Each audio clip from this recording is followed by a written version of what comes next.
I raised my daughter alone. At her wedding, her father-in-law humiliated me in front of 300 guests until I stood up and said, "Do you even know who I am?" His smile vanished instantly. My name is Rebecca, and at 34 years old, I am watching my only child get married. Before I share my story, let me know where you are watching from in the comments below. Hit that like button and subscribe if you have ever been underestimated by people who thought they held all the power. The wedding reception took place at a sprawling historic estate in Newport, Rhode Island. It was the kind of venue that required a legacy membership just to tour the perfectly manicured grounds. Crystal chandeliers hung from the vaulted ceilings of the grand ballroom, casting a warm golden glow over the 300 elite guests in attendance. There were local politicians, prominent venture capitalists, and wealthy socialites dressed in custom gowns that cost more than a reliable used car. Massive floral arrangements of white roses and imported orchids cascaded down the center of each heavy linen-draped table.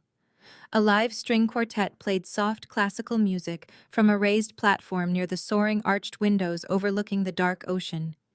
It was a picture-perfect display of the Whitmore family wealth. They wanted everyone in that room to see exactly how much money they had, how much influence they wielded in the financial sector, and how incredibly generous they were being by bringing a girl from a supposedly broken, impoverished background into their pristine high society fold.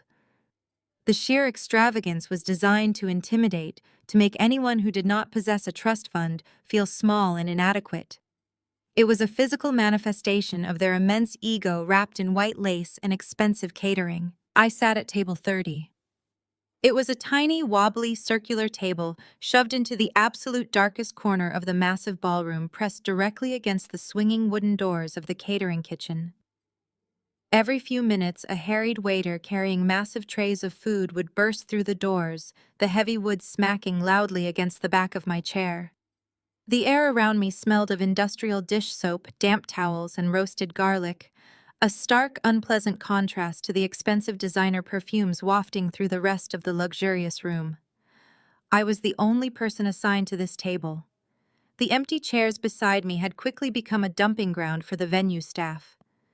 Two catering managers had draped their heavy winter coats over the seats, and someone had left a stack of dirty, discarded appetizer plates right next to my water glass. The placement was not a simple administrative oversight by the wedding planner. It was a deliberate, calculated insult orchestrated by the groom's parents. The Whitmores were sending a very clear, undeniable message to me and to their high-profile guests about exactly where I stood in their strict social hierarchy. I was the embarrassing secret. I was the teenage mother who had ruined her life and had absolutely nothing to offer her beautiful, fortunate daughter. They wanted me hidden away, practically blending in with the waitstaff, hoping I would shrink into the shadows, feel deeply ashamed of my modest background, and eventually disappear entirely from my daughter's new, elite life. But I did not shrink. I sat with my posture perfectly straight, my hands folded neatly in my lap. I was wearing a simple, unbranded navy blue dress that I had chosen specifically for its understated, unremarkable appearance. I watched the busy room with quiet, calculated observation. Then I saw Beatrice navigating her way through the sea of decorated tables, heading straight for my dark, noisy corner. Beatrice was Spencer's mother, a woman who wore her old money social status like a sharpened weapon. She approached with a chilled crystal glass of vintage champagne in her hand, and a tight, condescending smile plastered across her face. Her extravagant diamond necklace caught the light of the overhead chandeliers flashing brightly as she stopped beside my chair. She looked down at the dirty plates and the staff coats piled next to me, her smile widening into something distinctly sharp and cruel. "We wanted you close to the kitchen, Rebecca," Beatrice said, her voice dripping with artificial sweetness that was loud enough for the guests at the neighboring tables to hear. She took a slow, deliberate sip of her champagne, her eyes running up and down my plain dress. "We know you are used to being around the hired help. A struggling bookkeeper like yourself must feel so much more comfortable back here, away from the intense pressure of polite society. We simply thought it would put you at ease to be with your own kind." I looked up at her perfectly contoured, smug face. I did not cry. I did not raise my voice to defend myself, nor did I show a single ounce of the anger she was so desperately trying to provoke. I had spent years mastering the art of patience. I simply offered her a polite, serene smile. "Thank you, Beatrice," I replied evenly, keeping my tone entirely conversational.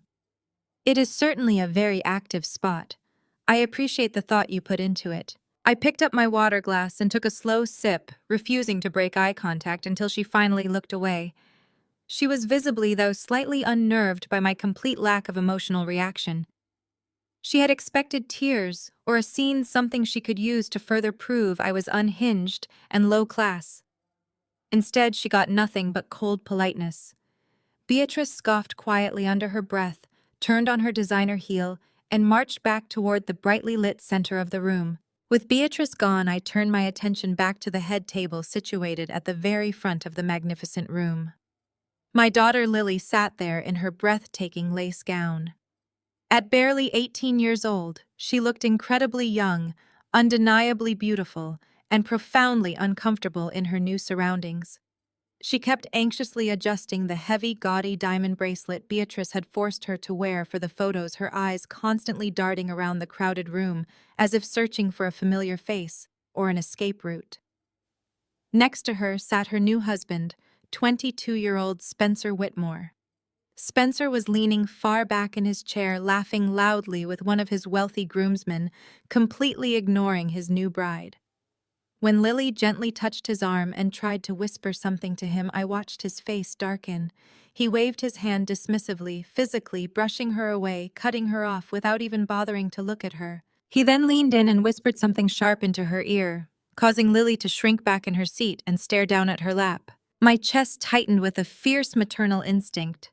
I had raised Lily entirely on my own after my parents kicked me out of their house into a freezing winter night when I was just 16 years old. We had survived poverty, fear, and countless hardships together. I had worked tirelessly in secret to ensure she would never have to rely on anyone, enduring years of sleepless nights and endless sacrifices.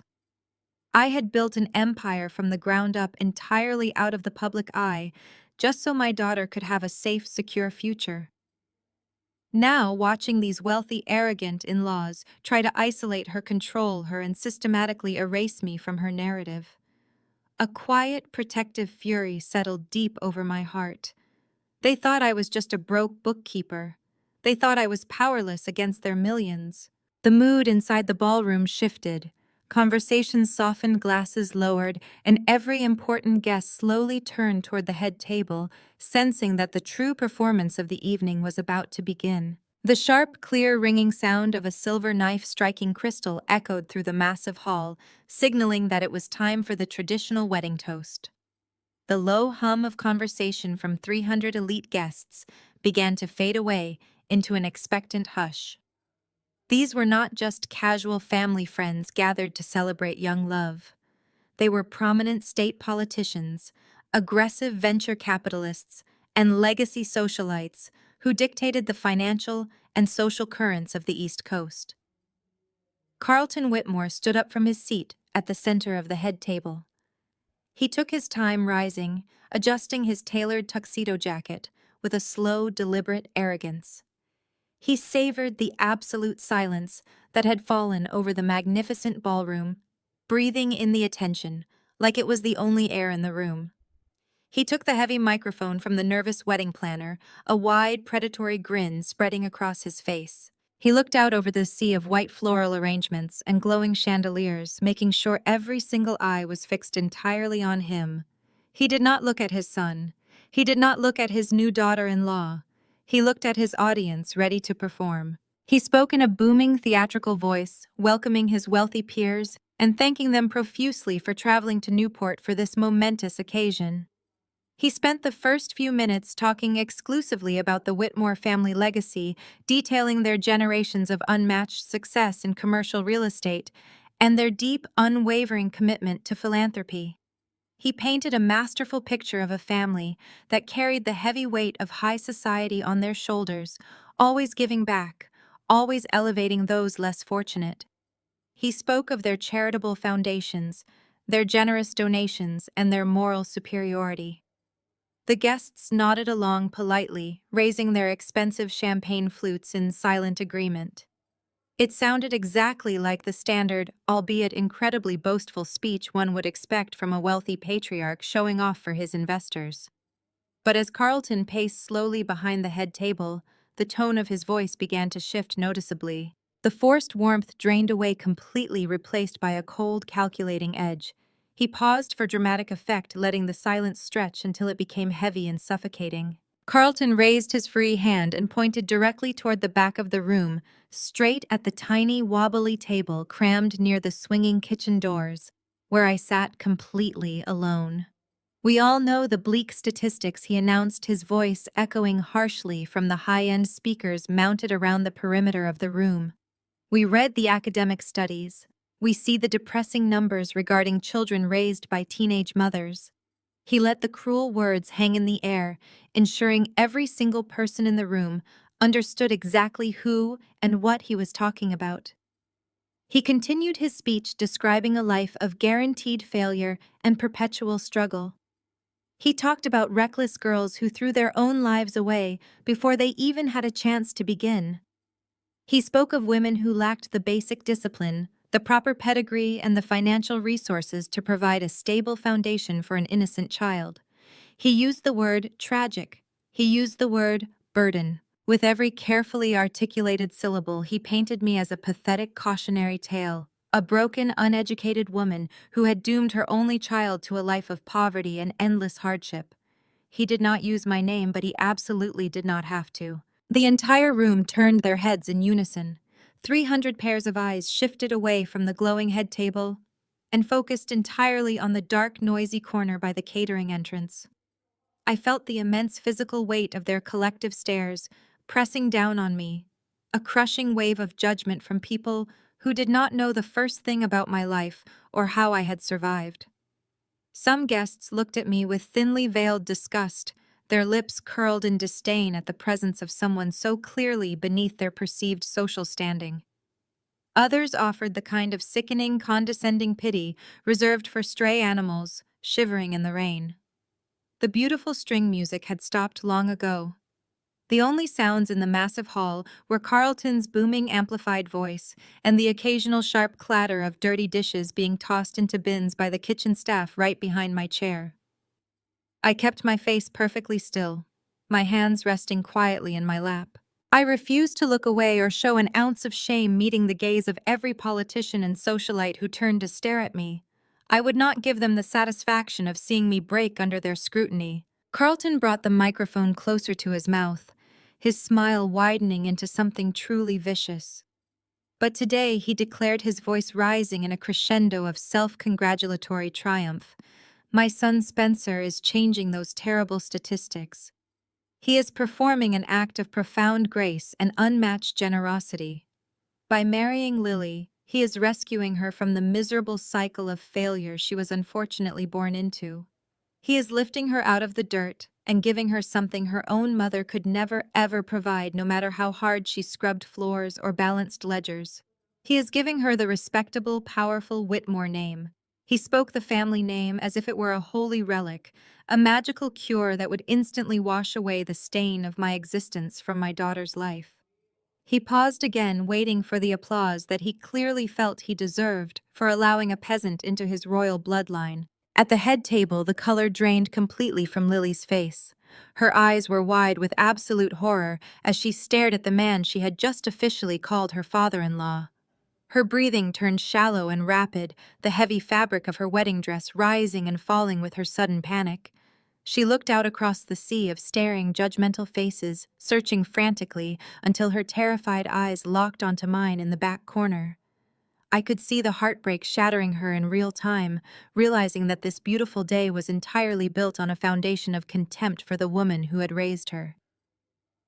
Unable to bear the crushing humiliation any longer, Lily pushed her chair back.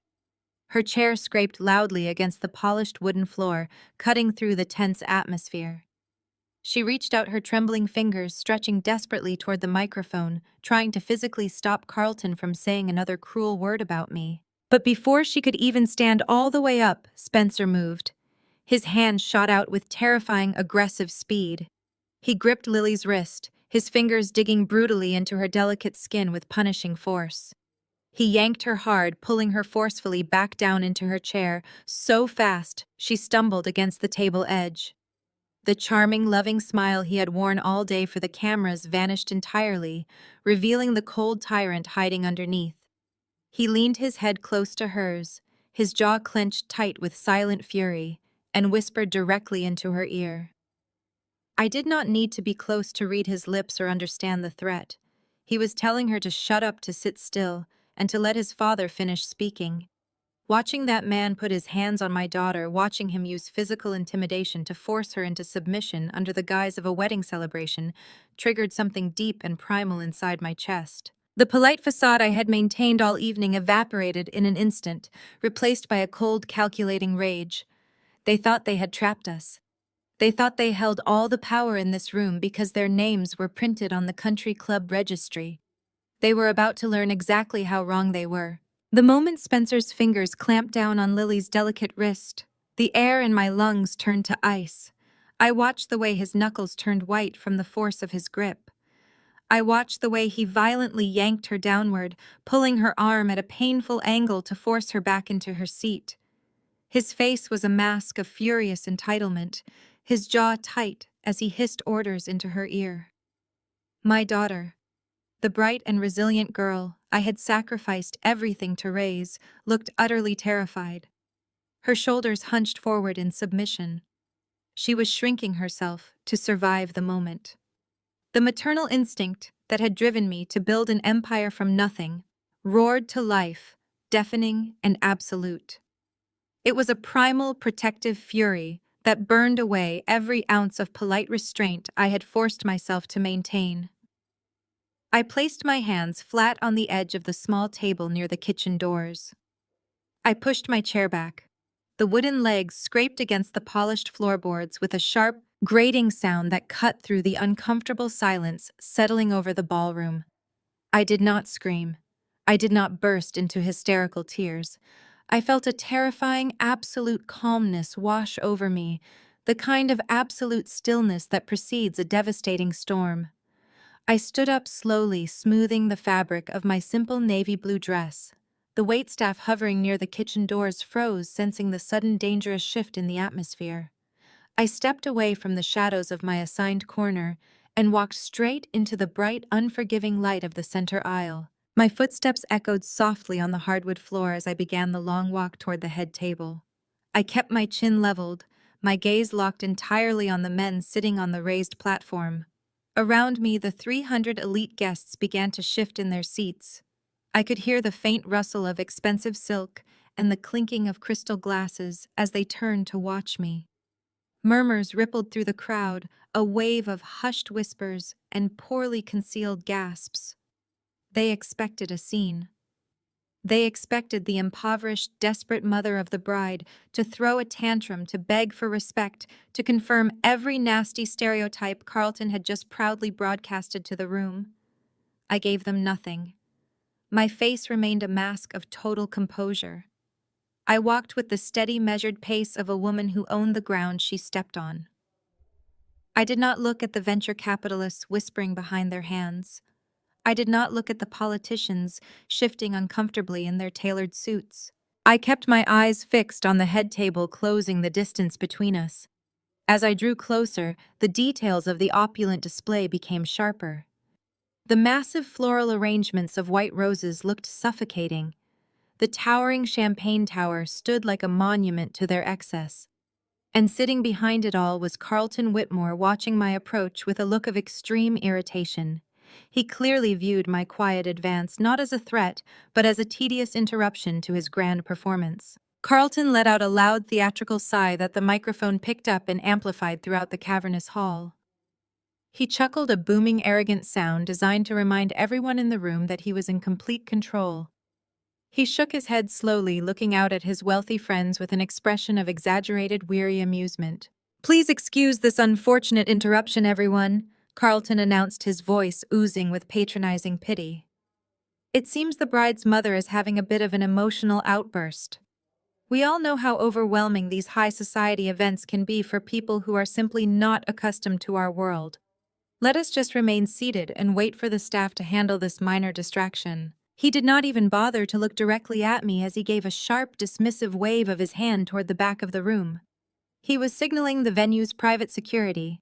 Instantly, two large men in dark suits detached themselves from the shadows near the grand entrance and stepped directly into the center aisle. They moved quickly, positioning their broad shoulders side by side to block my path to the head table. They clearly expected a fragile, embarrassed woman to turn around and flee at the first sign of physical intimidation. I did not break my stride. I did not slow down. As I reached the two guards, I stopped exactly 1 inch away from the taller man's chest. I tilted my head up and looked directly into his eyes with a gaze so intensely cold and authoritative that he physically flinched. I did not say a single word to him. I did not have to. I simply held his gaze until the heavy, awkward silence stretched past the breaking point. The security guard, trained to handle unruly guests but completely unprepared for a woman radiating absolute quiet power, hesitated. He looked nervously over his shoulder toward Carlton, then looked back at me. Slowly, inevitably, he took a half-step backward. His partner mirrored the movement, dropping his hands and shifting his weight awkwardly to the side.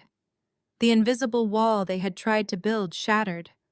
I walked right between them, leaving the two men standing uselessly in the aisle, and continued my approach until I stood directly in front of the raised platform. I stopped at the edge of the pristine white tablecloth. Carlton looked down at me from his elevated seat, his arrogant smile faltering slightly as he finally met my gaze. Up close, his expression was a mix of confusion and rising anger. Beatrice leaned forward in her chair beside him, her mouth slightly open in shock that I had actually defied their security team. Spencer was still gripping Lily's arm, but his attention was now entirely focused on me, a dark scowl twisting his handsome face. I ignored the bridegroom and his horrified mother, locking my eyes exclusively on the patriarch, who had just spent the last 10 minutes attempting to destroy my dignity in front of hundreds of strangers. The vast ballroom was dead silent. The 300 guests held their breath, completely captivated by the quiet, terrifying tension radiating from the head table. Carlton lowered the microphone, clearly waiting for me to start crying, to start shouting to humiliate myself the way he had planned. He wanted a scene he could dismiss.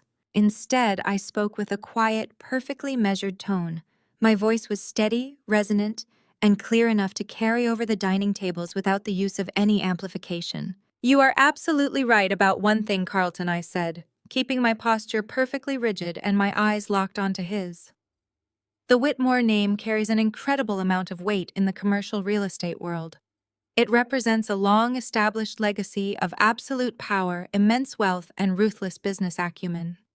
It is a name that commands respect and opens closed doors. I completely agree with your assessment. Carlton looked completely taken aback by my unexpectedly calm agreement.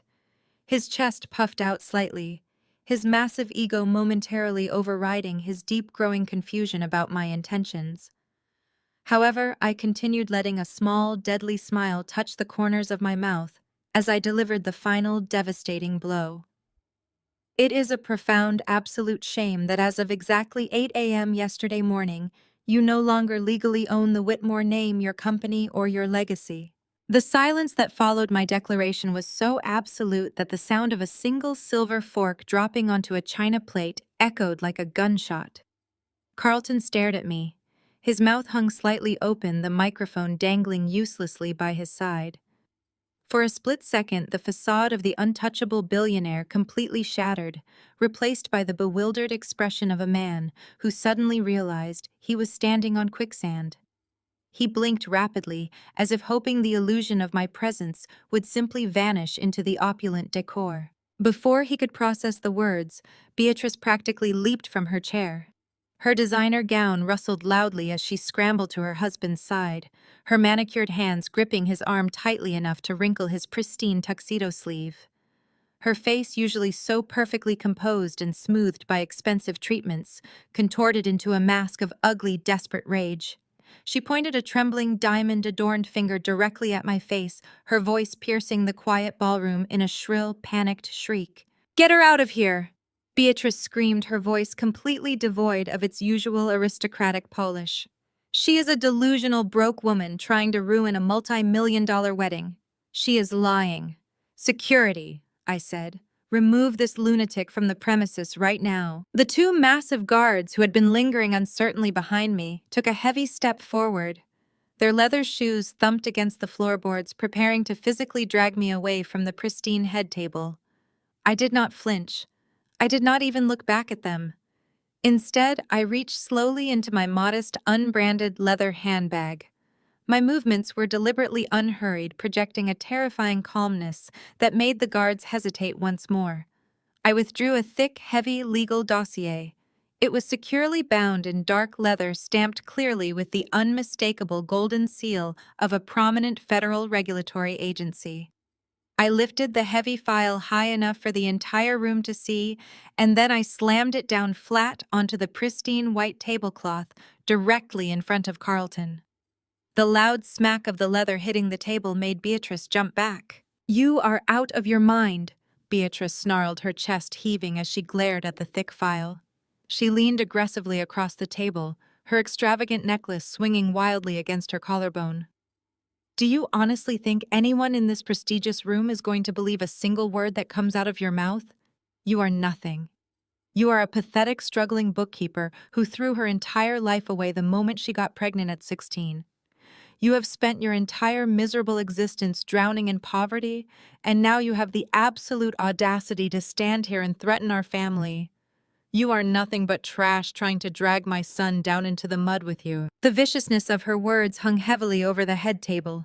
I looked at Beatrice, feeling a cold, steady calm anchor my racing heart. I had waited 18 years for this exact conversation. When I got pregnant at 16, I said, my voice carrying clearly over the large room. Cutting through her hysteria, my own parents dragged me out of my childhood bedroom. They threw me out into the snow with nothing but the clothes on my back and a garbage bag full of textbooks. They told me I would freeze or starve or beg them to take me back. But I did not break. I walked 3 miles in the freezing sleet to the county public library. I sat in a hard plastic chair in the back corner of that library every single day, from the moment they unlocked the front doors until the janitor turned off the lights. I lived on tap water and dollar menu crackers, and while you and your husband were busy inheriting massive trust funds and taking credit for money you never actually earned, I taught myself how to code. Beatrice opened her mouth to interrupt, but I took a deliberate step closer to the table, forcing her to shrink back into her chair. "I did not throw my life away, Beatrice. I spent the next 15 years quietly observing the financial markets. I watched how men exactly like your husband operated behind closed doors. I watched them over-leverage their companies, hide their toxic debts, and gamble wildly with other people's money. I built a highly complex predictive algorithm specifically designed to track and anticipate massive crashes in the commercial real estate sector. I designed a system that sees the profound financial rot hiding beneath the expensive suits and the exclusive country club memberships." Carlton looked down at the sealed dossier resting on the tablecloth. A thick bead of sweat formed on his forehead, catching the bright light from the chandeliers overhead. He reached out with a trembling hand, hovering just inches above the thick leather file, but he simply could not bring himself to open it. "I am not a struggling bookkeeper," I continued, my voice steady, powerful, and commanding. "I never was. That was simply the convenient narrative you desperately needed to believe so you could feel superior to me. You needed me to be poor, weak, and uneducated so you could justify treating my daughter like a pathetic act of charity. You wanted to erase me from her life entirely because you thought I lacked the resources to fight back." I placed my hand firmly on top of the dossier, looking Carlton dead in the eye. "I am the sole silent founder and chief executive officer of Blackwood Financial. I run the private equity firm that currently holds every single note on your severely over-leveraged properties. I own the toxic debt you have been desperately trying to hide from your investors. And I own the massive conglomerate you thought was going to buy you out and save your miserable sinking empire." The reaction from the crowded ballroom was instantaneous. The dead silence shattered into a tidal wave of urgent, frantic murmurs. Chairs scraped loudly against the floor as high-profile investors, venture, capitalists, and board members seated at the front tables suddenly stood up or leaned in their faces pale with profound shock. The name Blackwood Financial was legendary in their cutthroat circles, known for its ruthless efficiency and massive quiet acquisitions. To hear that the woman they had just spent the last 20 minutes openly mocking was the brilliant architect behind the firm sent a visible jolt of panic through the elite crowd. They began whispering furiously to one another, pulling out their phones, completely abandoning their polite wedding etiquette. Carlton swallowed hard, his throat bobbing nervously. The arrogant, booming patriarch who had dominated the room just moments ago was entirely gone. He looked like a man standing on the extreme edge of a cliff, staring down into a dark abyss he had dug entirely with his own hands. Beatrice looked back and forth between her frozen husband and the panicked crowd, her mouth opening and closing soundlessly as the absolute reality of my words began to suffocate her. At the center of the long table, Spencer abruptly dropped his head into his hands. His perfect gelled hair was slightly disheveled from where his father had aggressively patted him earlier. He could clearly hear the frantic murmurs of the crowd. He could feel the heavy judgment, the sudden sharp shift in power, and the terrifying realization that his family's incredible wealth was a complete illusion. His carefully constructed image as the wealthy saving grace of the wedding was rapidly disintegrating in front of his elite wealthy friends. Spencer suddenly jerked his head up. His handsome face was flushed dark red with extreme embarrassment and uncontrollable rage. He turned violently toward Lily, his hands balling into tight, aggressive fists on his lap. He did not care that they were at their wedding reception. He did not care that 300 important people were watching them. He only cared about regaining his lost control. "Are you just going to sit there and let her do this?" Spencer snapped his voice, a harsh, ugly hiss that carried clearly over the rising noise of the room. He leaned aggressively into Lily's personal space, his eyes wide and completely manic. "Get up right now.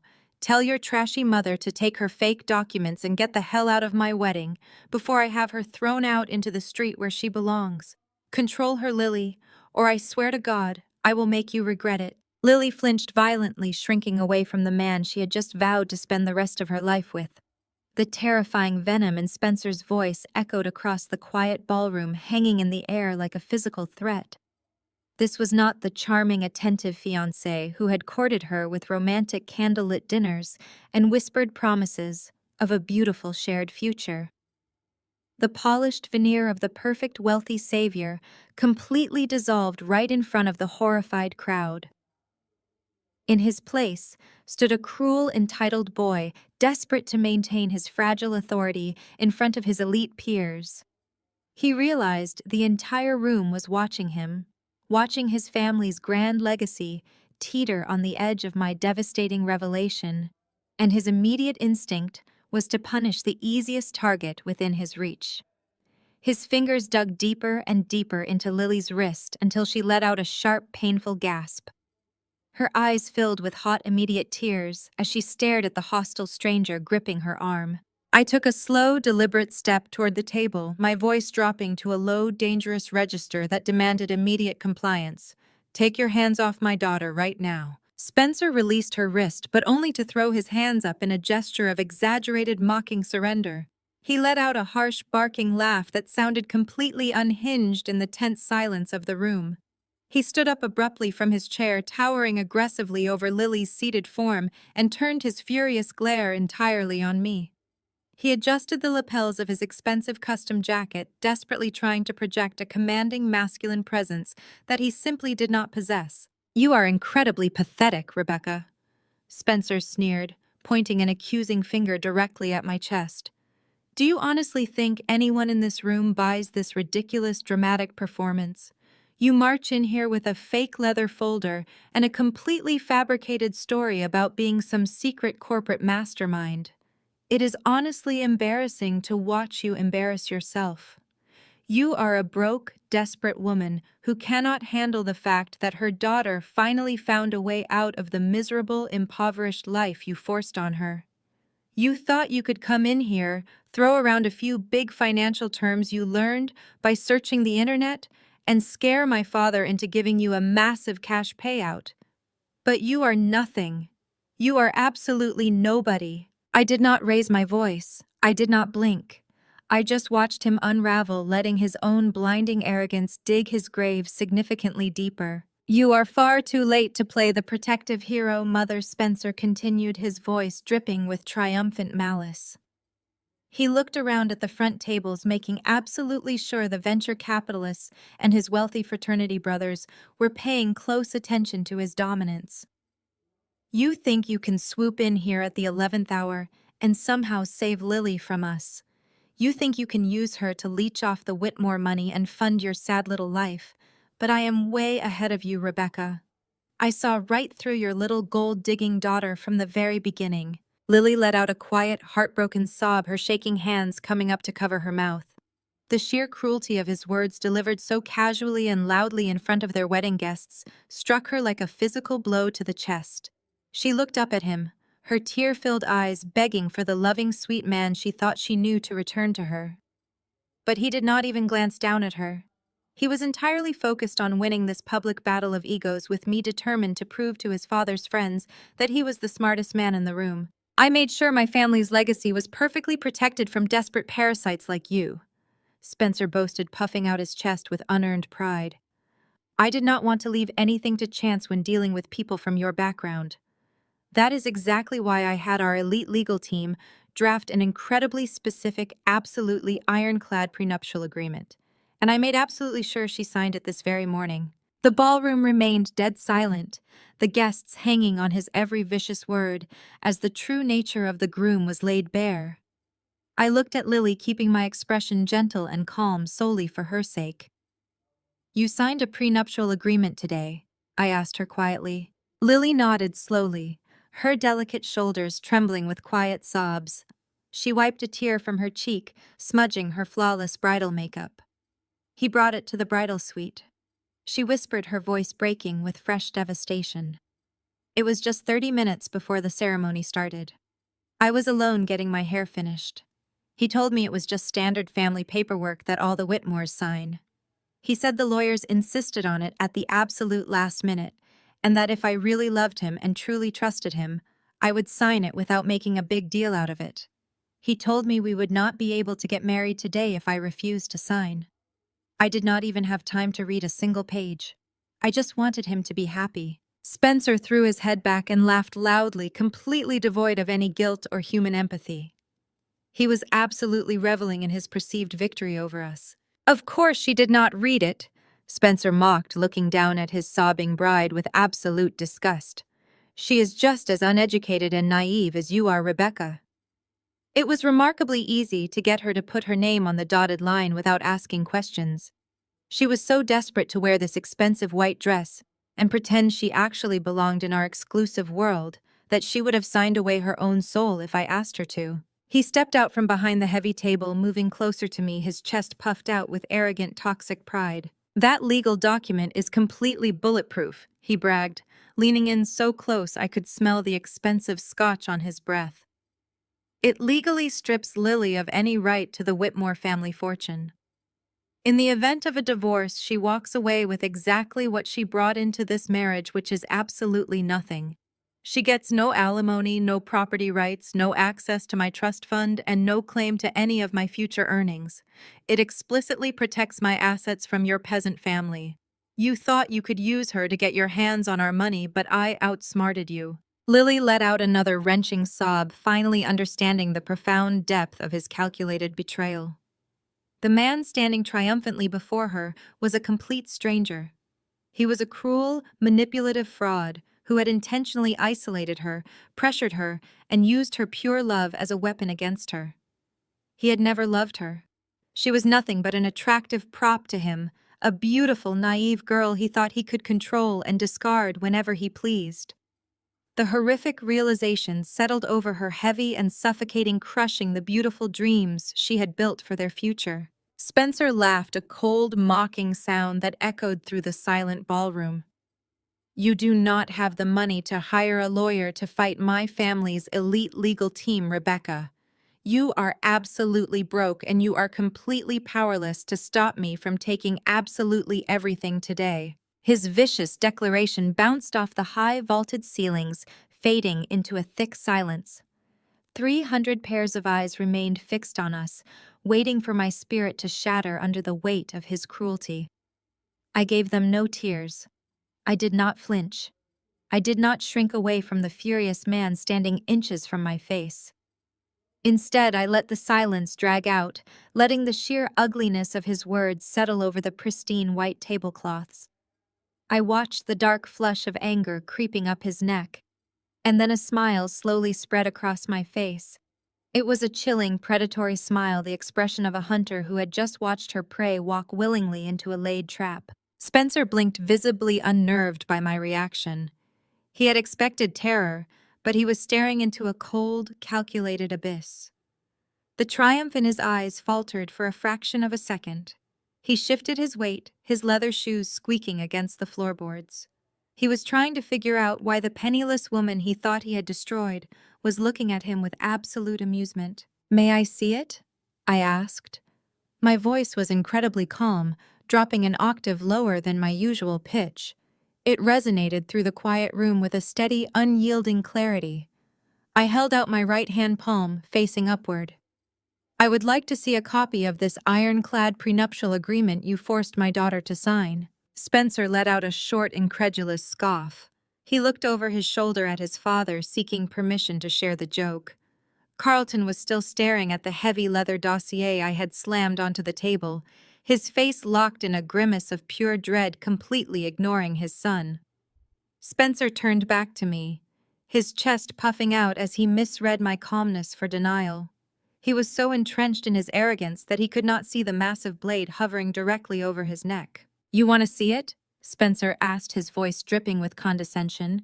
He reached inside his tailored tuxedo jacket. "You think looking at the fine print will magically change the fact that your daughter is leaving here with nothing? Be my guest. Read it and weep." He produced a folded stack of legal-sized paper. The heavy cream stock bore the embossed seal of his family's legal firm. He tossed it onto the table, letting it slide across the smooth white linen until it bumped against a crystal water goblet. The gesture was designed to be deeply insulting, a final display of his absolute authority over me and my daughter. Lily let out another broken sob, burying her face in her hands. She was shaking violently, her beautiful white wedding gown shivering. She believed her life was over. She believed this man held all the cards, and I was just prolonging her profound humiliation. I did not look at her. I needed to maintain absolute focus on the man who had dared to put his hands on her. I slowly picked up the heavy stack of paper. The thick sheets rustled loudly. I took my time smoothing out the folds with agonizing deliberation. The guests were leaning forward in their seats, captivated by the bizarre standoff, utterly confused by my lack of panic. I bypassed the standard introductory clauses, my eyes skimming the dense blocks of text, with the practiced ease of someone who had spent 15 years dissecting complex financial contracts. I flipped to the third page. I ran my index finger down the margin, searching for the specific terminology I knew his lawyers would have buried deep within the text to ensure maximum damage. My finger stopped halfway down the page. I tapped the paper twice. "Here it is," I said, my voice echoing clearly. "Section 4, paragraph B." I looked up, sweeping my gaze across the faces of the wealthy investors and politicians. I raised the document slightly and began to read the clause out loud, my voice carrying the punishing legal jargon to every corner of the vast room. "In the event of dissolution of marriage, the second party, being Lily, waives all rights to spousal support, alimony, and division of property. Furthermore, the second party acknowledges and legally accepts that by entering into this union, she is inextricably bound to the liabilities, debts, and outstanding financial obligations of the Whitmore estate and its associated holding companies, equally sharing the burden of said liabilities as a recognized member of the family trust. I lowered the document and let the silence stretch out for a long moment. I looked directly at Spencer. The smug, triumphant sneer had completely vanished from his face. His jaw was slack in sudden confusion. He clearly did not understand the full implications of the very document he had weaponized against his own bride. He thought he had trapped a gold digger. He did not realize his lawyers had used a standard boilerplate clause designed to trap incoming spouses into shouldering the family's financial burdens. "You see, Spencer?" I said, my voice dropping to a dangerously soft whisper. "You thought you were so incredibly clever. You thought you were dealing with a naive peasant who would be terrified by legal papers. You thought this ironclad prenuptial agreement was your ultimate shield against my family." I took a slow, deliberate step closer to him. He physically recoiled, stepping back until his hips bumped against the edge of the head table. "But you are wrong," I continued, holding his terrified gaze. "I do not need a lawyer to fight this prenuptial agreement. I do not want to contest it at all. In fact, I am absolutely thrilled that you forced my daughter to sign it this morning." Spencer shook his head, his eyes darting frantically toward his father. "What are you talking about?" he stammered, his voice losing all its previous booming authority. "Why would you want her to sign it?" "Because, Spencer," I said, my voice rising in a sharp, punishing crescendo, "I am not trying to get Lily a cut of the Whitmore fortune. There is no fortune left to take. I am not trying to steal your money, because your family is completely, irrevocably broke." I turned my head, locking my eyes with Carlton, who was gripping the edge of the table so hard his knuckles were stark white. "What you failed to realize, Spencer, is that by forcing Lily to become inextricably bound to the liabilities of the Whitmore estate, you did not protect your wealth. You chained her to a sinking ship." I pointed directly at the heavy leather dossier on the table. "The Whitmore estate is currently carrying $40 million in toxic hidden debt.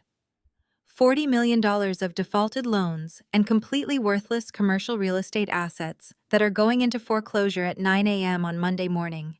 A collective gasp erupted from the ballroom. The sound was deafening. 300 elite guests inhaled sharply at once, the sheer magnitude of the scandal hitting them like a physical shockwave. Glasses dropped shattering against the floorboards. Frantic whispers exploded into outright shouting as venture capitalists grabbed their phones. At the head table, all the color instantly vanished from Carlton's face. He turned a sickly, ghostly pale, his mouth opening and closing as he struggled to pull air into his lungs. The untouchable patriarch of the Whitmore family suddenly looked like a fragile, terrified old man staring at his own total destruction. For several endless seconds, nobody moved. The number hung over the ballroom like a blade suspended by a single thread. $40 million. It was not a vague accusation, not a dramatic insult, and not a desperate attempt from a humiliated mother trying to steal attention at her daughter's wedding. It was precise, it was financial, it was devastatingly specific. And in a room filled with people who made their fortunes by recognizing danger before ordinary people even knew a fire had started, specificity was more terrifying than any scream. I watched the first ripple of understanding pass through the front tables. A silver-haired investor in a black tuxedo slowly lowered his champagne flute without taking a sip. A woman in a dark emerald gown, one of the largest private lenders in the state, narrowed her eyes and turned toward Carlton with sudden calculation. Two men who had been laughing at my isolated table only minutes earlier leaned toward each other and began whispering urgently. The wealthy did not panic immediately. That was not their style. First they measured risk, then they looked for the exit. Carlton's hand remained frozen near the leather dossier. He wanted to dismiss me. I could see it in the fury twisting across his face. Every instinct inside him demanded that he laugh, insult me, and turn the room back under his control. But the problem with men like Carlton Whitmore was that they could recognize real danger when it finally stared them in the face. His eyes dropped to the federal seal stamped into the leather, then to my face, then back to the documents. His mouth opened, but no words came out. Beatrice was the first to break. She gave a brittle, artificial laugh that sounded completely wrong in the silence. It was too sharp, too high, too desperate to belong to the composed society matriarch she had pretended to be all evening. She lifted one trembling hand to her diamond necklace as if touching the stones could remind her who she was supposed to be. "This is absurd," she said, forcing the words through a tight smile. "Absolutely absurd. Rebecca is clearly overwhelmed. She has always been a deeply emotional woman. I am sure everyone here understands how difficult this kind of event must be for someone from her background." No one laughed with her. That was the first real crack in the Whitmore illusion. For the first time all night, Beatrice looked around the ballroom and realized the room was no longer on her side. The guests who had pitied me, judged me, and quietly accepted my placement beside the kitchen were no longer looking at me like an embarrassment. They were looking at Carlton. They were looking at the dossier. They were looking at one another with the cold, predatory awareness of people suddenly wondering whether their money had been used to decorate this beautiful lie. Lily stood behind me, silent and trembling. I could feel her presence before I looked at her. She was no longer seated beside Spencer like a frightened ornament in a white dress. She had risen slowly, one hand still wrapped around the red mark forming on her wrist where his fingers had dug into her skin. Her eyes were fixed on me, not with fear anymore, but with the dawning realization that every quiet sacrifice she had misunderstood, every late night she had seen me working, every vague answer I had given about our future, had been part of something far larger than she had ever imagined. I wanted to turn around and comfort her. I wanted to tell her that none of this was her fault, that love had made her trusting, not foolish. But I could not look away from Carlton yet. The man who had tried to reduce my entire life to a statistic was standing in front of me, trapped by the one thing he had never expected from a woman like me: evidence.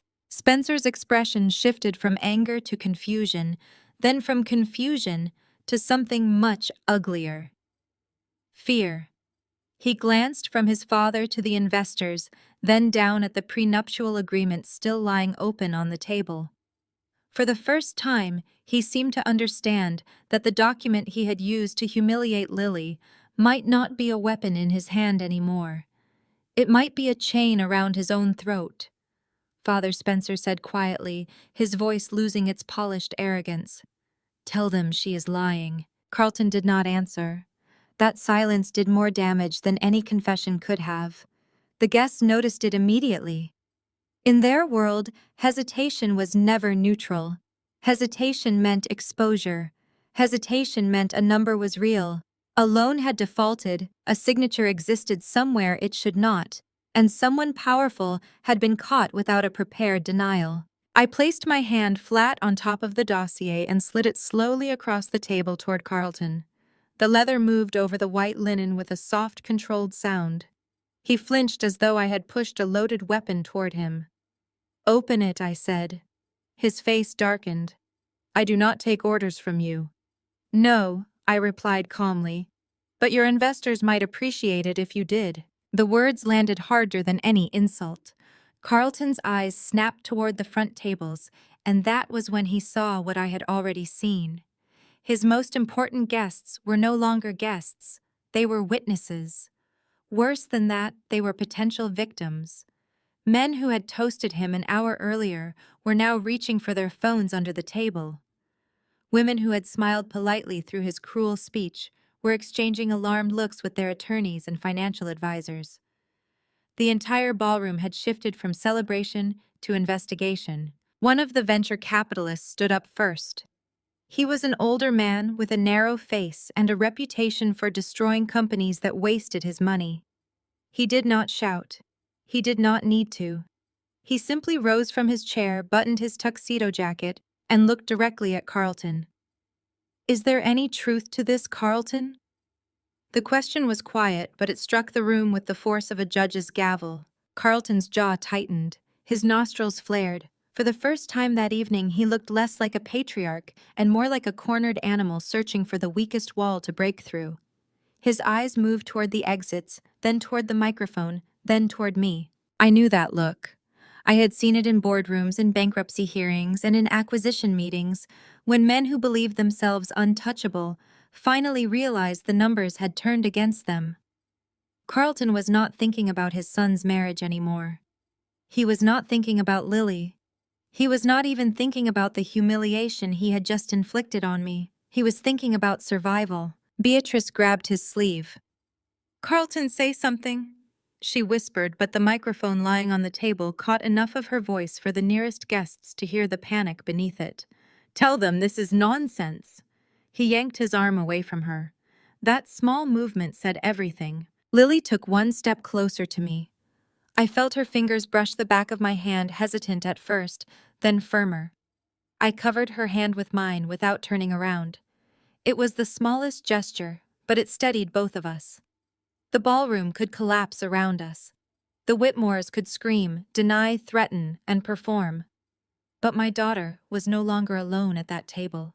Spencer saw our hands touch, and the last of his control cracked. "You did this," he hissed at Lily, his face twisting with resentment. "You brought her here to destroy us." Lily looked at him through tear-filled eyes. "No," she said, her voice shaking but clear. "You destroyed yourself." The sentence was soft, almost fragile, but it cut through him more cleanly than any accusation I could have made. Spencer recoiled, as if she had struck him. The bride he thought he had trapped was looking at him now with grief, yes, but also with something he had never expected to see from her: clarity. The murmurs grew louder. A second investor stood, then a third. Chairs began to scrape backward across the polished floor. The atmosphere changed so quickly that even the string quartet frozen near the windows with their instruments still in hand looked as if they were waiting for permission to flee. The wedding planner had gone pale. The catering staff stopped moving entirely. Every eye in the room turned back to Carlton, waiting for him to explain the impossible. He could not. All he had left was volume. Carlton reached for the microphone with a shaking hand, his face dark with rage and terror. He was no longer trying to give a toast. He was preparing to fight for the last remaining fragments of his empire in front of the people who had financed it. And the moment his fingers closed around the microphone, the fragile silence finally broke. Total chaos erupted at the head table, the perfectly curated illusion of the Whitmore family instantly violently shattering into a million jagged pieces. The silence that had previously choked the ballroom was completely obliterated by an absolute explosion of noise. 300 elite guests began talking all at once, their voices overlapping in a frantic rising crescendo of disbelief and outright panic. Chairs scraped harshly against the polished wooden floorboards as several high-profile investors seated at the prime front tables abruptly stood up, abandoning their half-eaten gourmet meals.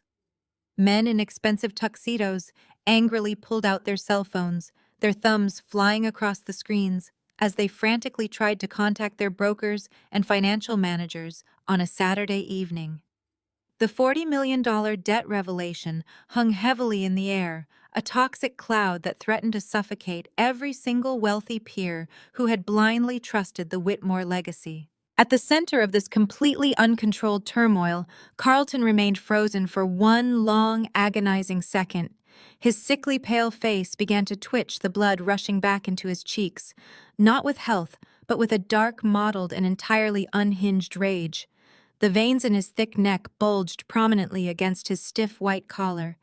He looked frantically at his son, then at his horrified wife, and finally at the furious, demanding faces of the venture capitalists who were already advancing toward the edge of the elevated platform.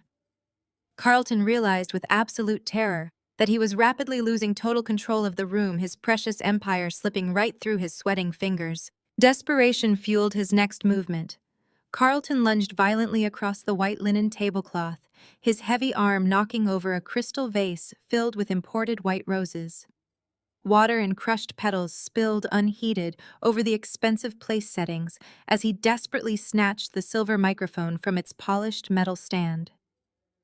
His sudden, aggressive movement sent a sharp, ear-piercing screech of audio feedback tearing through the expensive sound system. The high-pitched squeal forced several guests in the front rows to wince and cover their ears momentarily, halting the rising tide of angry questions. Carlton gripped the microphone so tightly his knuckles turned white, his heavy, labored breathing echoing loudly through the massive speakers. He glared down at me, his eyes wide and manic, completely abandoning any remaining pretense of high society decorum. "This woman is a liar," Carlton screamed into the microphone, his voice shaking violently with pure, unadulterated panic. "She is a completely deranged lunatic. Do not listen to a single word she says." He paced back and forth behind the head table, stepping over the puddle of spilled water, waving his free hand frantically through the air to dismiss my claims. "She is nothing but a broke, desperate, pathetic mother who is trying to ruin my son's beautiful wedding with completely fabricated numbers.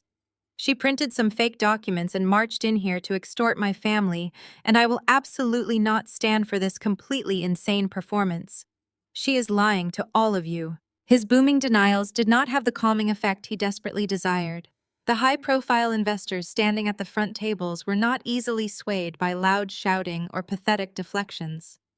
They were ruthless, calculated businessmen who smelled blood in the water, and they were furious that Carlton had potentially kept a $40 million debt a total secret while gladly taking their investment money.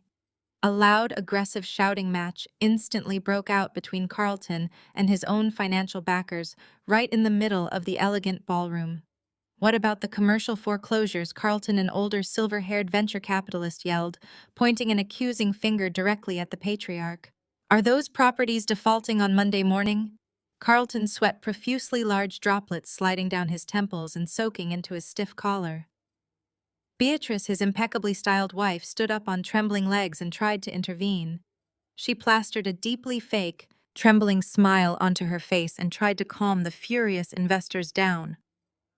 "Please, gentlemen, this is a celebration," Beatrice pleaded, her voice wavering as she signaled the paralyzed catering staff.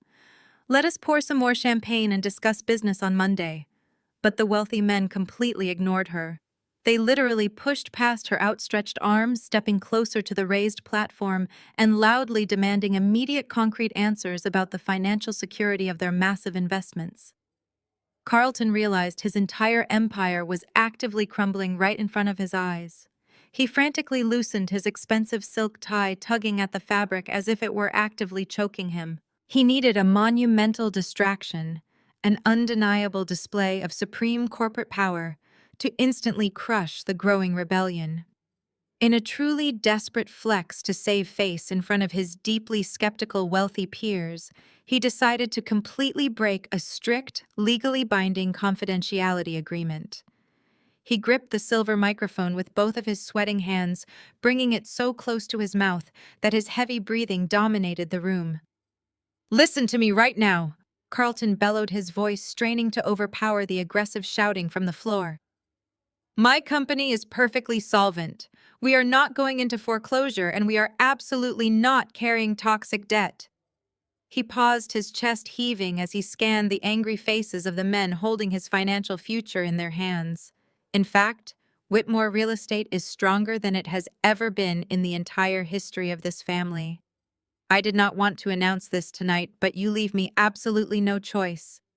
He stood tall, attempting to project the untouchable aura of a master negotiator. "I am thrilled to officially announce that Whitmore Real Estate is being completely acquired on Monday morning." The room fell into a sudden, stunned hush at the unexpected revelation. "We are being fully purchased by a massive international faceless conglomerate called Apex Holdings."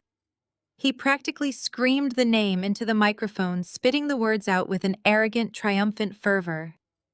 "And the final fully locked-in acquisition price is exactly $100 million in clean, untraceable cash." The audible gasps of outrage transformed into low, shocked murmurings. The sheer scale of the massive financial numbers stunned the aggressive investors into a hesitant, calculating silence. Seeing his deeply desperate tactic working, Carlton immediately turned his vicious, sweating face back onto me. He pointed his thick finger directly at my calm, unmoving form, his voice dripping with venomous condescension. "Do you honestly think a pathetic, uneducated high school dropout could comprehend the sheer complexities of high-level corporate mergers and acquisitions?" Carlton mocked loudly, laughing harshly into the microphone to completely assert his total intellectual dominance. You do not understand a single thing about how real wealth operates in the modern world. You found some meaningless paperwork and foolishly thought you could use it to threaten a man who is literally closing a $100 million deal in less than 48 hours. He turned away from me, dismissing my entire existence with a wave of his hand.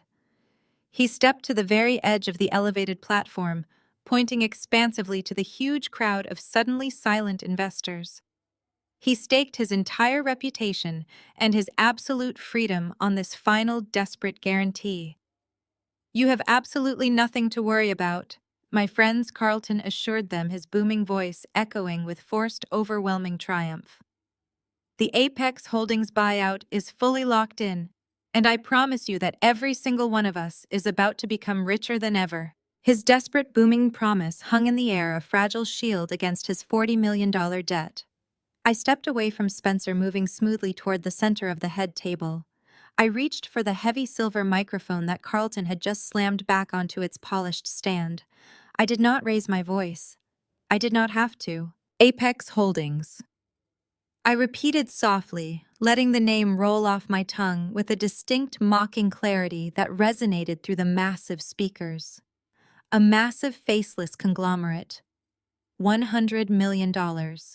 It sounds exactly like the kind of miraculous intervention a desperate man would pray for on the eve of his destruction. Carlton sneered, his chest heaving with exertion. He reached for a crystal champagne flute from the table. "It is not a prayer, you stupid woman," he spat. "It is a signed, legally binding reality." "We shall see about that," I whispered. With deliberate slowness, I reached into my purse and pulled out my cell phone. The 300 guests watched in silence as I unlocked the screen.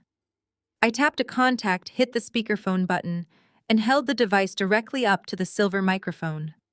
The rhythmic ringing echoed through the cavernous ballroom. On the third ring, the call connected. Apex Holdings Legal Department. A crisp, professional man's voice echoed through the massive speakers filling the dead-silent room. I kept my eyes locked entirely on Carlton. His triumphant sneer began to slip, replaced by a creeping dawn of pure horror. "This is the CEO," I spoke clearly and coldly into the microphone, my voice stripped of emotion.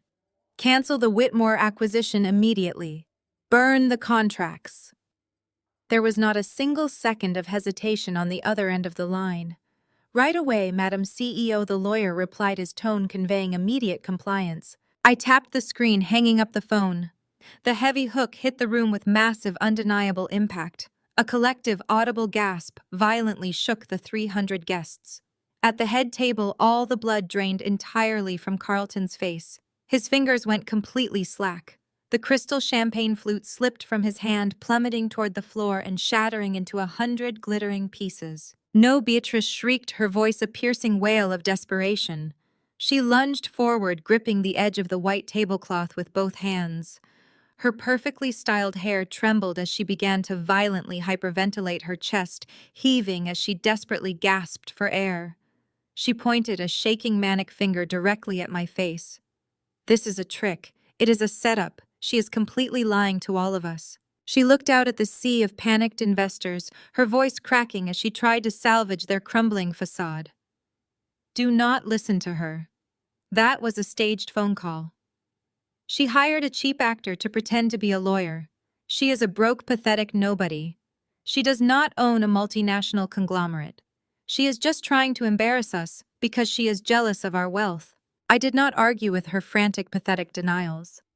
I simply placed my cell phone back into my purse and turned my attention to the heavy leather dossier I had brought with me. I unclasped the thick metal buckle and opened the heavy cover, revealing hundreds of pages of pristine, undeniably authentic legal paperwork. I reached inside and pulled out a thick stack of documents that bore the official, highly recognizable watermarks of the United States Securities and Exchange Commission. I turned away from the shrieking, hyperventilating woman and walked directly to the edge of the elevated platform. I looked down at the row of furious, demanding venture capitalists who were still standing at their tables, their faces red with mounting outrage. I did not say a word.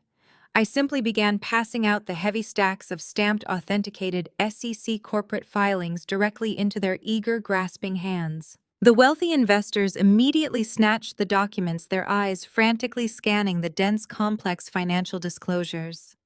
These were men who lived and breathed corporate acquisitions, men who could spot a forged document from a mile away. I watched their faces transform from aggressive skepticism to absolute undeniable shock as they read the explicit legally binding details. The documents clearly, undeniably listed me as the sole 100% owner and primary majority shareholder of Apex Holdings. There were no hidden partners. There was no board of directors to override my absolute authority. I owned the entire conglomerate outright, and my name was printed in bold black ink on every single page. She is telling the truth. A prominent real estate developer whispered, his voice trembling as he looked up from the paperwork and stared at me with newfound reverence. He turned his furious gaze toward the head table. She owns Apex. The buyout is completely dead. Whitmore is bankrupt. The ballroom erupted into a frenzy of panicked shouts and furious demands. Investors began hurling their cloth napkins onto the tables, demanding their money back, while others dialed their legal teams. The absolute destruction of Carlton's reputation was complete, but I was not finished. I turned my back on the chaotic crowd and slowly walked toward Beatrice. She had fallen back into her expensive chair, clutching her chest as she struggled to draw breath. The arrogant, condescending matriarch, who had spent the last year making my daughter feel like absolute garbage, was completely unraveling before my eyes. You find it so incredibly difficult to believe that a woman like me could possess such immense power.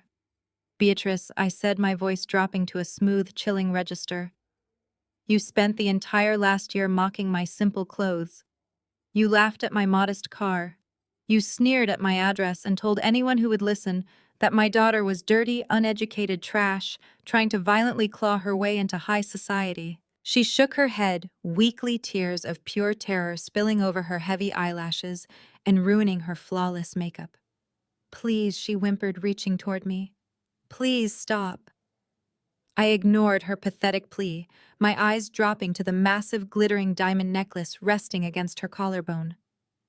It was a spectacular piece of jewelry, easily worth $250,000, reflecting the bright light of the chandeliers. It is truly fascinating, Beatrice. I continued, my gaze locked on the sparkling diamonds. You sat in your sprawling mansion and judged my entire worth based on the fabric of my coat, all while wearing a diamond necklace purchased entirely with stolen pension funds. Beatrice gasped sharply, her hands flying up to cover the heavy diamonds as if my words could physically burn her. Her eyes darted toward the crowd, terrified that someone had heard my devastating accusation over the panicked investors. You did not honestly think you could hide something like that from me, did you? I asked, stepping so close to her that she shrank back into her chair. My elite forensic accountant spent the last 6 months digging through your family's heavily guarded financial records. We found the exact, heavily encrypted offshore accounts that your husband used to ruthlessly steal from his own hard-working employees. I leaned in, ensuring my voice was absolutely terrifying. We know exactly how Carlton systematically drained the pension fund to support your lavish shopping sprees, your European vacations, and your pathetic need to project endless superiority. You are common thieves masquerading as royalty, and your entire life is just a disgusting, fragile lie. Beatrice let out a strangled gasp, sinking into her chair. Her hands remained clamped over the diamond necklace, but her eyes were vacant, shattered by the reality of her exposure. Carlton leaned against the head table, his chest heaving, his face a mask of defeat. The investors were turning their backs on the disgraced patriarch, murmuring into their phones as they scrambled to distance themselves.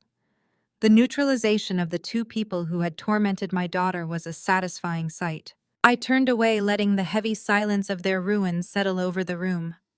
I pivoted, facing the groom. Spencer stood exactly where I had left him, frozen in the center of the platform. His expensive tuxedo looked too large for his shrinking frame. He stared at his parents with creeping horror, his mind struggling to process the magnitude of the financial destruction that had just occurred. I took a deliberate step toward him, my heels echoing over the panicking crowd. I wanted him to feel every second of the dread. "Now, Spencer," I said, my voice smooth and relentless, "let us return to the matter of your legal strategy." He flinched visibly. His head snapped toward me, his blue eyes wide and frantic.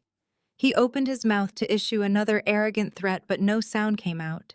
His confidence entirely evaporated. "You were so eager to humiliate Lily today," I continued, locking my gaze on his terrified face. "You were desperate to prove your superiority, so you rushed your ironclad prenuptial agreement. You wanted to make certain a poor girl could never touch a single cent of your fortune. You demanded financial isolation, instructing your attorneys to shield your assets." Spencer took an unsteady step backward, his hands trembling. The reality of the Apex cancellation was penetrating his skull. "But what you failed to realize in your arrogant haste," I explained, raising my voice so the remaining guests could hear, "is that your family does not possess a fortune anymore. Because Apex pulled out, there is no miraculous infusion of cash coming to save you on Monday morning. The Whitmore family is instantly, completely, and irrecoverably bankrupt." I paused, letting the devastating word hang in the air. Bankrupt. It was a word men like Spencer believed only applied to lesser people. Hearing it attached to his name caused a visible shudder to rip through his body. "You cannot do this," Spencer stammered, his voice cracking like a frightened child. "My trust fund, my personal accounts, they are protected." I offered him a cold smile. "Nothing is protected when the foundation of the estate is built on massive fraud," I corrected smoothly. "Let us look at the beautiful irony of your situation. When your lawyers drafted the paperwork to cut Lily out of your wealth, my legal team was reviewing every single line. We knew exactly what financial ruin was hiding behind your family's polished facade. We knew the $40 million debt was ticking like a time bomb. So my attorneys drafted a specific counter clause in the final addendum of the prenuptial agreement." Spencer's eyes darted around the room, searching for his family's lawyers, but they had already fled the venue the moment the deal was canceled. "We inserted a legally binding stipulation that protects Lily from any financial liabilities, debts, or toxic obligations acquired by the Whitmore estate prior to the exact moment of this marriage," I explained. "We made absolutely certain she was insulated from the historic corruption of your parents." I took another step closer. "By pushing to leave Lily with nothing, by demanding a contract that separated your pre-existing financial universe from hers, you blindly signed the exact paperwork that trapped you. You legally assumed 100% of the $40 million toxic debt entirely by yourself. You isolated the debt onto your own shoulders, Spencer.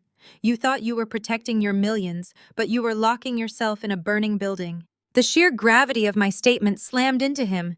He staggered backward, his leather shoes slipping on the polished floorboards. He looked down at his own hands as if they no longer belonged to him. His breathing became rapid and shallow, a wheezing sound that echoed loudly in the space surrounding the head table. The devastating realization that he was personally tied to an insurmountable mountain of toxic corporate debt completely shattered his mind. I stood tall, feeling a deep sense of vindication wash over me. I looked at the man who had tried to break my daughter, who had looked down on us with unearned disgust. "Congratulations, Spencer," I said, a bright, chilling smile spreading across my face. "You fought incredibly hard today. You manipulated, you lied, and you ruthlessly bullied your bride to secure your powerful historic family name. I applaud your absolute dedication to the Whitmore legacy." I tilted my head, my smile never wavering. "It is just a terrible shame that your precious name is now completely worthless." The words struck him with absolute finality. Spencer stood paralyzed for a long moment, his entire worldview violently collapsing into ash. He looked at me, then at Lily, who was standing safely behind me, her posture strong and her tears dried. He realized in that exact second that he had lost everything. His wealth, his status, his future, his entire life was completely over. Something dark and vicious snapped inside him. The shock and fear that had paralyzed him suddenly mutated into a blind, explosive rage. His face twisted into a mask of pure hatred, but he did not turn his fury toward me.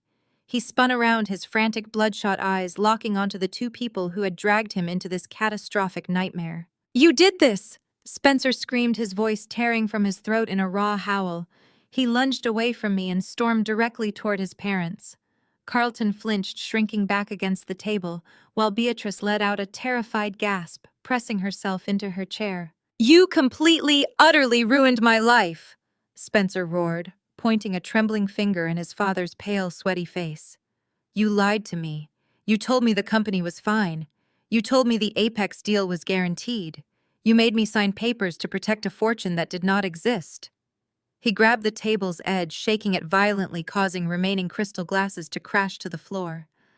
"You stole from your own employees, you pathetic old man, and dragged me down with you. You left me with $40 million of your toxic garbage." Carlton raised his hands defensively, his voice a pathetic whisper. "Spencer, please calm down. We can fix this.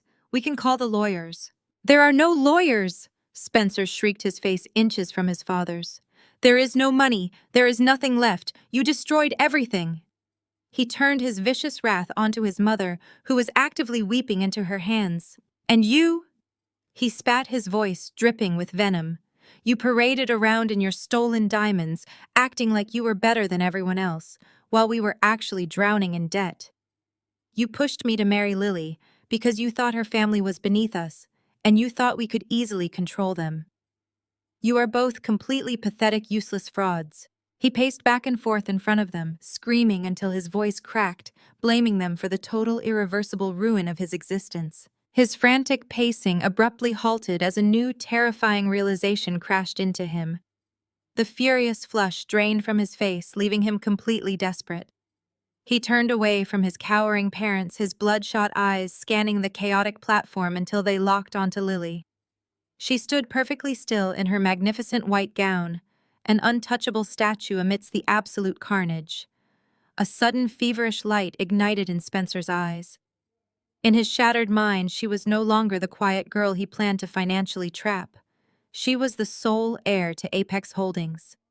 She was his absolute last lifeline. He stumbled toward her, his expensive leather shoes sliding erratically on the water that had spilled from the shattered crystal vase. The untouchable, arrogant prince of the Whitmore Empire was completely gone, obliterated by the crushing weight of a $40 million toxic debt. He threw himself forward, dropping heavily onto both of his knees right at the hem of her pristine white dress. Lily let out a gasp, instinctively stepping back as Spencer lunged for her, but he was too fast. He grabbed both of her hands with a desperate grip, holding onto her, as if she were a life preserver in a raging ocean. His immaculate tuxedo trousers soaked up the spilled water, and his perfectly styled hair hung in sweaty strands across his forehead. Tears began to stream freely down his cheeks. "Lily, please," Spencer wept, his voice a pathetic, high-pitched whine that barely sounded human. "Please do not leave me. You absolutely cannot leave me. We truly love each other. We are supposed to spend the rest of our lives together." He squeezed her hands so tightly, his knuckles turned completely white, staring up at her with an expression of pure terror. He was openly sobbing now, massive tears dripping from his chin and splashing onto the delicate lace of her expensive wedding gown. "You have to listen to me," he begged, shaking her hands to force eye contact. "This is just a massive misunderstanding. My parents are completely insane, but I am not them. I did not know how bad the debt was. I swear to you, I had no idea. We can fix this. You and me, Lily. We can save everything." He let out a ragged breath, abandoning any remaining shred of his former pride. He looked frantically from Lily to me, then back to Lily, his voice dropping to an urgent whisper. "Your mother has the money. She owns Apex Holdings. She has billions of dollars, Lily. 40 million is absolute pocket change to an empire like that. It is nothing, just a minor accounting error." The absolute nerve to beg for the very money he had spent the last 6 months aggressively mocking was staggering to witness. He did not see the profound disgust slowly pooling in his bride's eyes. He only saw a bank vault waiting to be unlocked. "Just talk to her. Spencer pleaded, his voice cracking violently as he continued to weep openly. Just beg her to reinstate the corporate buyout. If she signs the papers on Monday morning, all of this goes away. The debt is instantly wiped out. My family is saved. We can keep this beautiful lifestyle. We can keep the cars, the house, the country club memberships. We can have the perfect life we always talked about. I promise you, Lily. He pressed his wet face against her hands, acting like a completely shattered martyr.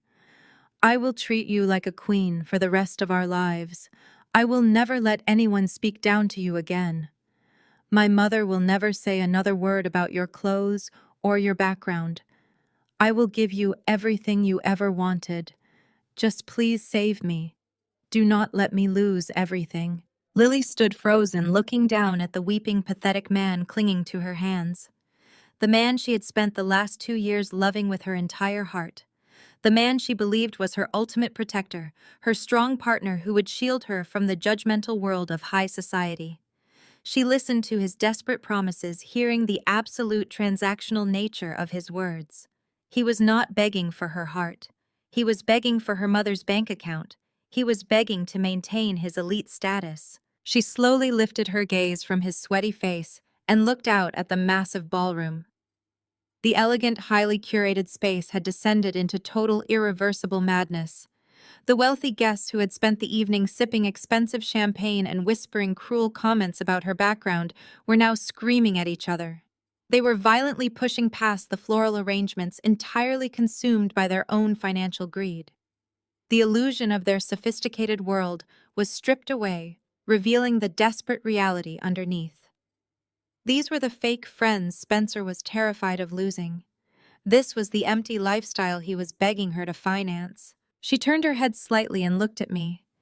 I stood quietly a few feet away, watching my beautiful daughter process the ultimate betrayal. I had spent my entire life working grueling hours to build an empire specifically so she would never have to rely on anyone else. I had silently endured the vicious sneers of the Whitmore family for an entire year, allowing them to believe I was a pathetic nobody just to expose their massive fraud. I sacrificed my pride to protect her from being treated like a secondary citizen in her own marriage. Lily looked back down at Spencer. He was still sobbing, still desperately clutching her fingers, completely oblivious to the profound, silent transformation happening right above him. He truly believed his tears and his empty, pathetic promises of treating her like a queen would erase the cruel, suffocating prenup he had forced upon her. He believed his status still held value. The tears that had been falling from Lily's eyes throughout the entire horrifying ordeal suddenly stopped. The soft, gentle curve of her mouth flattened into a perfectly straight, unwavering line. The deep, heartbreaking sorrow that had previously clouded her beautiful features began to rapidly evaporate, chased away by a profound, clarifying realization. She saw the absolute terrifying truth of the man kneeling in the spilled water at her feet. She did not see a loving husband who had made a terrible mistake. She saw a weak, cowardly opportunist who was perfectly willing to leave her with $40 million in toxic debt and was now willing to drain her family's hard-earned empire to save his own useless pride. Spencer continued to babble, his voice growing increasingly hoarse and frantic as he repeated his hollow declarations of love. Lily took a slow, deep breath, her chest rising and falling beneath the delicate lace of her magnificent gown. The subtle, nervous trembling in her shoulders completely vanished. Her posture straightened, projecting a sudden, immense strength that mirrored my own. With a slow, calm motion, Lily began to pull her hands away. Spencer tried to hold on his fingers, tightening in a desperate panic, but she pulled back with a sudden, unyielding force that broke his grip. His empty hands fell limply to his sides, splashing into the shallow puddle of water. He looked up at her, his mouth hanging open in a silent, terrified question. The final hook landed with devastating precision as Lily looked down at the ruined, weeping man, her expression shifting instantly from profound heartbreak to absolute ice-cold clarity. Lily did not just step back from Spencer. She seemed to physically elevate, her presence expanding to fill the dark space his crumbling ego had left behind. For 2 years, she had contorted her personality to fit his suffocating definition of an acceptable partner. She had quieted her laughter, monitored her vocabulary, and apologized for simply existing in his presence. Now looking down at the pathetic man kneeling in spilled water and crushed white roses, the heavy fog of his relentless emotional manipulation completely lifted from her mind. "Get up from the floor!" Spencer Lilly commanded, her tone absolutely unwavering. Her voice was not a frantic scream or an emotional plea. It was incredibly steady, resonant, and possessed a quiet, terrifying authority that instantly commanded the rapt attention of every single person remaining in the opulent ballroom. Spencer flinched at the sharp tone, but he remained firmly planted on his knees. He looked up at her through panicked tears, his chest heaving as he desperately tried to process the radical change in her demeanor. He reached out a trembling hand, blindly grasping at the heavy silk fabric of her wedding gown. "Lily, you do not understand." He choked out, his voice a miserable, desperate wheeze. "We need that money. My family will lose everything. You have to talk to your mother. You have to fix this for us." Lily slowly looked down at his grasping hand with profound, purely clinical disgust. She leaned down and calmly, deliberately peeled his cold fingers off her expensive dress, casually dropping his shaking hand back to his side as if it were a diseased thing. "I understand perfectly, Spencer," she replied, her words carrying effortlessly over the hushed crowd. "I understand that for the entirety of our relationship, you made me feel like an absolute burden. You convinced me that I was a charity case, a poorly educated nobody from nowhere, and that I should be eternally grateful a wealthy Whitmore was willing to overlook my immense flaws." She took a slow, deliberate step around him, forcing him to crane his neck awkwardly to keep her in his line of sight. "You spent the last 24 months actively hiding my humble background from your wealthy friends," she continued, her voice growing sharper, each syllable striking his trembling body like a direct physical blow. "You repeatedly told me my childhood stories were deeply embarrassing. You constantly criticized the way I spoke cruelly, calling me unrefined whenever I showed any genuine emotion. You handed me a platinum credit card and instructed me to buy a new wardrobe because my clothes did not reflect the elevated social status of the man I was dating. You relentlessly policed my vocal tone, my physical posture, and my personality just to soothe your deeply fragile ego." Spencer opened his mouth to protest, a weak, pathetic sound escaping his throat, but Lily did not give him a single inch of space to interrupt. "And the most disgusting part is that I actually let you do it," she confessed, her voice ringing with fierce, unapologetic honesty. "I let you shrink my world because I foolishly believed you loved me. I believed you were protecting me from the harsh judgment of your elite social circle. But you were never protecting me, Spencer. You were isolating me. You were breaking down my self-esteem piece by piece so I would be completely dependent on you. You needed to feel superior, and you used my love as a weapon to elevate yourself." She paused, letting the absolute truth of her words settle over the silent ballroom. The wealthy investors, the socialites, and the corporate executives stood frozen, completely captivated by the young bride systematically dismantling the groom. And now Lily said, a harsh, humorless laugh escaping her lips. "Now that you realize I am not a broke, helpless charity case. Now that you know my mother possesses the massive wealth you so desperately crave, you are suddenly begging on your knees. You want me to be your financial savior. You want me to drain my family's hard-earned empire to clean up the catastrophic mess your corrupt parents created." Spencer squeezed his eyes shut, fresh tears spilling down his flushed cheeks as the absolute humiliation of her public exposure washed over him. "Please, Lily," he whimpered, his head bowing toward the floor. "I am so sorry. I will change. I promise I will change." "You will not change because this is exactly who you are," Lily stated, her voice dropping to a register of pure, unbreakable ice. "You are a manipulative fraud. You are a coward who blindly signs aggressive legal documents specifically designed to trap and destroy the woman you claim to love. And I absolutely refuse to be the designated scapegoat for a family of actual documented criminals." She turned her back on him, scanning the debris scattered across the head table. Her gaze landed on a half-full crystal champagne glass resting near the edge untouched amidst the ruined place settings. She picked it up by its slender stem, holding it up to the bright light of the chandeliers. With a slow, deliberate motion, Lily raised her left hand. The $50,000 diamond engagement ring caught the light sparkling with a cold, heavy brilliance. For the last year, that ring had felt like a shackle, a physical reminder of her supposed debt to the Whitmore family. She reached over with her right hand and grasped the thick platinum band. She did not hesitate.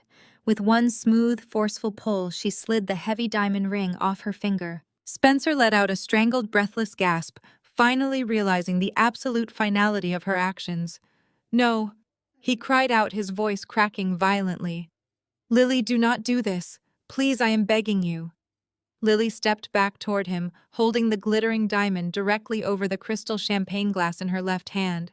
She looked down at him, her expression completely devoid of any remaining affection or sympathy. "I am leaving, Spencer," she announced, her voice carrying a profound, beautiful sense of liberation. "I am walking out of this ridiculous venue, and I am never looking back at you or your pathetic, corrupt family ever again." She held the ring directly over the center of the glass. "You can keep the ring," Lily said, her tone dripping with biting, practical advice. "I highly suggest you hold on to it. You are going to need to pawn it first thing on Monday morning just to afford a decent defense attorney for your father." She opened her fingers. The heavy diamond ring fell through the air. It hit the surface of the champagne with a sharp splash, sending golden droplets flying onto the pristine white tablecloth. The heavy platinum band sank straight to the bottom of the crystal glass, resting among the rising bubbles like a sunken, worthless anchor. Lily placed the glass gently onto the edge of the table, directly in front of Spencer's tear-soaked face. She turned her back on him, picking up the heavy train of her magnificent white gown. The crowd watched in stunned silence as the Whitmore golden boy was reduced to a sobbing mess on the floorboards. Spencer buried his face in his hands, his shoulders shaking as agonizing sobs ripped through his body. He was completely broken, weeping over the discarded diamond in the champagne glass, mourning the loss of the only lifeline he had left. Carlton stared at his son writhing on the floorboards and realized the spectacle had officially crossed the point of no return. His legacy was in ashes, his company was bankrupt, and his peers were staring at him with undisguised contempt. His only instinct left was cowardice. He needed to flee before the angry investors started demanding physical answers. He reached down and roughly grabbed Spencer by the shoulder of his ruined tuxedo, violently hauling him to his feet. He hissed at him to stop crying and stand up straight like a man. He then grabbed Beatrice by the arm, yanking her out of her chair so aggressively that she let out a sharp cry of pain. Carlton ignored her protests. He leaned in close, his face a mask of sweaty panic, and ordered them to move quietly toward the side exit behind the catering station. He planned to slip out through the service corridors, abandon the reception, and hide in their sprawling mansion until his remaining lawyers could figure out a defense strategy. He kept his head down, trying to shield his face from the countless cell phone cameras actively recording his disgraced retreat. He took exactly 3 steps toward the dark shadows of the side exit. Before Carlton could take a 4th step, a loud booming crash echoed through the cavernous space. The heavy oak doors at the back of the ballroom swung open with such intense, violent force that they slammed against the marble walls, shaking the ornate crystal sconces. The sudden deafening noise made the 300 remaining guests jump in unison. Carlton froze in his tracks, his fingers digging painfully into Beatrice's arm as he spun around to face the entrance. He fully expected to see the catering staff rolling in a towering, ridiculous wedding cake to interrupt the terrible tension of the room. He was entirely wrong. A squad of 12 stern, heavily armed individuals marched through the threshold. They were not carrying silver trays or bottles of expensive champagne. They were wearing dark, tactical windbreakers with stark, bright yellow lettering printed boldly across the back. Some of the jackets read SEC while others read FBI. The men and women moved with absolute, terrifying military precision. The crowd of wealthy venture capitalists and elite socialites immediately parted like the Red Sea, scrambling backward in total panic to get out of the path of the federal agents. The romantic string music had long since stopped playing, and the only sound left in the massive venue was the heavy rhythmic thud of tactical boots marching directly over the crushed white floral petals scattered across the hardwood floor. Carlton felt all the remaining air completely leave his lungs. His face lost every ounce of its usual arrogant color, turning a sickly pale shade of gray. Beatrice let out a piercing, high-pitched shriek, immediately attempting to cower behind her husband's broad shoulders to hide from the approaching nightmare. Spencer simply stared at the tactical squad with a vacant, detached horror, far too emotionally exhausted and broken to even comprehend this terrifying new development. Carlton dropped his rough grip on his family and took a frantic, desperate step forward. He raised his hands in a pathetic attempt to project his usual commanding authority over the room. He shouted at the approaching squad, his voice cracking with fear, demanding to know the meaning of this blatant intrusion. He wildly proclaimed that this was a private, highly exclusive event, and that they had absolutely no legal right to interrupt his only son's wedding reception. He threatened to call the governor, the mayor, and his personal highly paid legal team. He screamed that he would have every single one of their badges for trespassing on his rented property and ruining a sacred family moment. The lead agent, a tall man with a chiseled jaw and cold, unwavering eyes, did not even blink at Carlton's frantic, empty threats. He did not slow his deliberate pace for a single second. He marched straight down the center aisle, moving past the panicked guests and stopping directly at the edge of the elevated head table. I watched Carlton physically wither under the intense, calculating scrutiny of the federal squad. I walked slowly across the platform until I was standing right at the edge, looking down at the disgraced patriarch. "You truly believe you can still threaten people with your connections, Carlton?" I said, my voice projecting loud and clear over the dead silent room. "You honestly think your expensive lawyers and political friends can save you from the reality of this situation?" I shook my head slowly, letting a dark, deeply satisfied smile touch my lips. "You are completely delusional. When my elite forensic accounting team finished digging through your heavily encrypted offshore accounts, we did not just find enough evidence to cancel the corporate buyout. The level of massive systemic embezzlement we discovered went far beyond a simple bad investment or a minor accounting error. You committed aggressive, undeniable wire fraud. You ruthlessly stole millions of dollars from the hardworking people who built your company, intentionally shifting the money across international borders to fund your wife's excessive shopping habits and your son's ridiculous trust fund." I looked at the lead FBI agent, giving him a brief, respectful nod before turning my absolute attention back to Carlton's sweating, terrified face. "You did not honestly think I was going to let you walk away with a simple, quiet bankruptcy, did you?" I asked, my tone dripping with icy, relentless contempt. "I compiled every single bank statement, every forged signature, and every fraudulent wire transfer you ever authorized. I printed out thousands of pages of undeniable proof, organized it perfectly, and hand-delivered the entire comprehensive dossier directly to the Securities and Exchange Commission and the Federal Bureau of Investigation exactly 1 week ago." Carlton let out a choked, wet gasp, clutching his chest as if he were having a physical heart attack. Beatrice wailed loudly, sinking to her knees and covering her flawless makeup with her trembling hands. Her perfectly styled hair fell in messy strands across her face as the glamorous illusion of her privileged existence completely shattered. The trap had not just been set today. I had placed the final inescapable nail in their coffin 7 days prior, ensuring they had absolutely no time to hide their assets, shred documents, or flee the country. The lead agent stepped up onto the elevated platform, his boots thudding heavily against the wood. He pulled a thick, folded warrant from his interior pocket and held it up right in front of Carlton's face. "Carlton Whitmore," the agent announced, his deep voice carrying a terrifying authority that echoed through the massive speakers of the ballroom. "You are under arrest for massive corporate embezzlement, wire fraud, and the intentional defrauding of investors." The agent did not wait for Carlton to process the charges. He stepped forward, grabbing Carlton's expensive tuxedo jacket and forcefully spinning the wealthy patriarch around. Carlton let out a pathetic whimpering sound, offering zero physical resistance as the agent pushed his arms tightly behind his back. The sharp metallic click of heavy steel handcuffs snapping shut around Carlton's wrists echoed loudly in the silent room. The ultimate destruction of his precious, highly guarded public image was finally complete.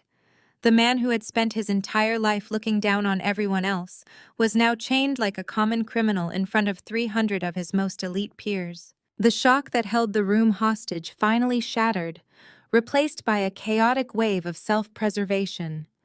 The 300 elite guests, the exact same people who had openly laughed at me during the toast, began to physically recoil from the head table. Venture capitalists scrambled backward, knocking over gilded chairs and pushing past their spouses to distance themselves from the radioactive center of the room. Nobody wanted to be caught standing close to a man being arrested by the FBI for federal fraud. The murmur of the crowd swelled into a deafening roar of outrage.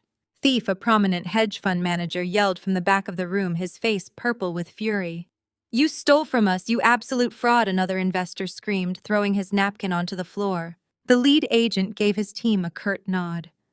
They immediately flanked Carlton, gripping his upper arms with professional, unyielding force. They marched him straight down the center aisle. Carlton did not look up. He kept his chin tucked firmly against his chest, his shoulders hunched forward as the crushing weight of his absolute ruin broke his spirit completely. He was paraded past the towering floral arrangements and past the furious investors who continued to hurl vicious insults at his retreating back. The heavy oak doors swung shut behind him, sealing his fate. With her husband dragged away and the illusion of her untouchable empire ripped to shreds, Beatrice's instinct for self-preservation took control. She did not look at her son, who was still kneeling in a pathetic heap of spilled water and crushed roses. Instead, she slowly backed away from her overturned chair, her eyes darting wildly toward the shadowed perimeter of the ballroom. I watched her manicured hands tremble as she clutched her beaded designer purse against her chest. She scurried toward the side door, entirely desperate to escape the judging eyes of her former friends. She slipped through the swinging service doors, plunging into the dimly lit hallway that smelled of spilled wine and panic. Through the tall glass windows, the flashing red and blue lights of the police cruisers outside cut through the darkness, illuminating her frantic movements in harsh pulses. Her fingers shook so violently, she dropped her phone twice before managing to unlock the screen. She pulled up an exclusive black car service app, frantically typing in a request for an immediate private pickup. A vehicle would whisk her away to their sprawling mansion where she could hide behind iron gates and wait for her lawyers. She hit the submit button and waited for the confirmation screen. The loading circle spun for an agonizing moment before a bright red error message flashed across the screen. Payment declined. Beatrice let out a sharp, confused gasp. She quickly navigated to her mobile banking app, her breath catching in her throat as she desperately tried to access her premium credit line. Another red error message greeted her. Account frozen. She pulled a physical platinum credit card from her purse, as if staring at the plastic could change the digital reality. The federal agents had not just come for her husband. They had moved with devastating precision, locking down every single bank account, freezing every hidden asset, and completely severing the financial lifeline she had depended on for decades. She had absolutely no money, no car, no husband, and no escape. She was trapped in the service hallway of a rented venue, listening to the wailing sirens outside and the furious shouts of ruined investors bleeding through the walls. She sank slowly down the wall, pulling her knees to her chest, as a pathetic, helpless sob escaped her throat. Her stolen diamonds felt incredibly heavy around her neck, a glittering, suffocating reminder of the crimes that had brought her to this dark corner. Back in the main ballroom, the chaos had reached a fever pitch. Guests were demanding refunds from the bewildered catering manager, while others were frantically dialing their own legal teams to assess the collateral damage of their investments in Whitmore Enterprises. The noise was deafening, a symphony of wealthy panic and shattered egos. Yet amidst the screaming and the flashing police lights illuminating the massive crystal chandeliers, Lily and I remained perfectly still. We stood at the edge of the elevated platform, an untouchable island of calm, in the center of a raging destructive storm. I turned and looked at my daughter. The fear and uncertainty that had clouded her bright eyes for the past year had completely vanished, replaced by a radiant, undeniable strength. There was no pity left in her gaze as she looked down at the ruined mess of the man she had almost married.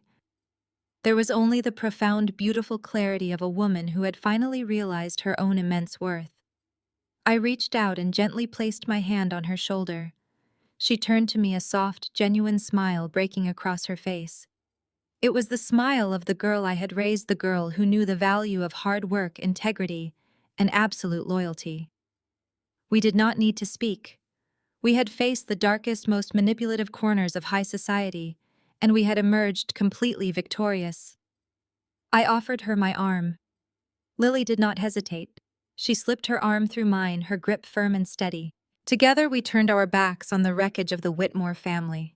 We stepped down from the elevated platform, moving in perfect, unbroken unison. The furious guests instinctively parted for us, no longer sneering or whispering cruel insults behind their hands. They watched us with a new, profound sense of reverence and absolute terror, finally understanding our true power. We walked slowly and deliberately down the center aisle, retracing the exact path Lily had taken just a few hours prior. But this was no longer a march toward a suffocating, fraudulent future. It was a triumphant procession of absolute liberation. The heavy oak doors at the back of the ballroom had been left wide open by the federal agents, framing the cool, crisp night air outside.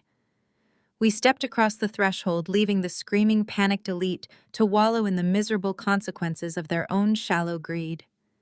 The sky was illuminated by the sweeping, frantic lights of the police barricade, but the noise of the arrest felt miles away. We walked confidently down the wide stone steps of the grand venue. Pulling up to the curb, gliding smoothly past the flashing police cruisers, was a massive, heavily armored black SUV. The vehicle was a stunning machine, its tinted windows impenetrable. The driver, a man in a sharp black suit, stepped out and opened the heavy rear door for us, bowing his head in profound respect. It was a stark cinematic contrast to the image I had projected earlier in the evening. I had arrived in a modest sedan, wearing simple clothes to play the part of the struggling mother the Whitmores expected. Now, stepping into the luxurious, bulletproof interior of my private convoy, the illusion was entirely shed. We slid onto the plush leather seats, the heavy door thudding shut behind us, and instantly cutting off the noise of the outside world. I looked at Lily as the powerful engine roared to life. We had won. For several endless seconds, nobody moved. The number hung over the ballroom like a blade suspended by a single thread. $40 million. It was not a vague accusation, not a dramatic insult, and not a desperate attempt from a humiliated mother trying to steal attention at her daughter's wedding. It was precise. It was financial. It was devastatingly specific. And in a room filled with people who made their fortunes by recognizing danger before ordinary people even knew a fire had started. Specificity was more terrifying than any scream. I watched the first ripple of understanding pass through the front tables. A silver-haired investor in a black tuxedo slowly lowered his champagne flute without taking a sip. A woman in a dark emerald gown, one of the largest private lenders in the state, narrowed her eyes and turned toward Carlton with sudden calculation. Two men who had been laughing at my isolated table only minutes earlier leaned toward each other and began whispering urgently. The wealthy did not panic immediately. That was not their style. First they measured risk, then they looked for the exit. Carlton's hand remained frozen near the leather dossier. He wanted to dismiss me. I could see it in the fury twisting across his face. Every instinct inside him demanded that he laugh, insult me, and turn the room back under his control. But the problem with men like Carlton Whitmore was that they could recognize real danger when it finally stared them in the face. His eyes dropped to the federal seal stamped into the leather, then to my face, then back to the documents. His mouth opened, but no words came out. Beatrice was the first to break. She gave a brittle artificial laugh that sounded completely wrong in the silence. It was too sharp, too high, too desperate to belong to the composed society matriarch she had pretended to be all evening. She lifted one trembling hand to her diamond necklace, as if touching the stones could remind her who she was supposed to be. "This is absurd," she said, forcing the words through a tight smile. "Absolutely absurd. Rebecca is clearly overwhelmed. She has always been a deeply emotional woman. I am sure everyone here understands how difficult this kind of event must be for someone from her background." No one laughed with her. That was the first real crack in the Whitmore illusion. For the first time all night, Beatrice looked around the ballroom and realized the room was no longer on her side.